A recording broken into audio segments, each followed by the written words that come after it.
అమావాస్య మంగళవారం రోజు రావడం, మంగళవారానికి అధిపతి కుజుడు. ఈ సంవత్సరం అధిపతి కూడా కుజుడు.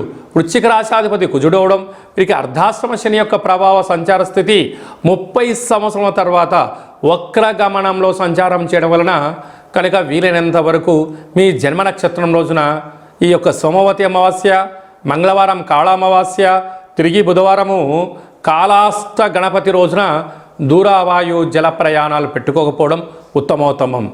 వివాదాలకు దూరంగా ఉండండి, మౌనంగా ఉండండి. వీలైనంత వరకు మీ అంతర్గతమైనటువంటి చర్చలను వేరే వాళ్ళను కలుపుకునే ప్రయత్నం చేయొద్దు. బ్యాంకు లావాదేవీలు, ఓటీపీలు ఎంతో జాగ్రత్తగా పెట్టుకోవాలి సుమా. కనుక ఇలాంటి కాల సమయంలో ఇలాంటి గడ్డు కాలాన్ని మనము అధిగమించగలగాలి అన్నట్లయితే ఒక ఎర్రటి గుమ్మడికాయను కూష్మాండ దీపానంగా ఏర్పాటు చేసుకుని గరికతో నైవేద్యంగా ఏర్పాటు చేసి పసుపు ఆహారాన్ని అలాగనే పెరుగు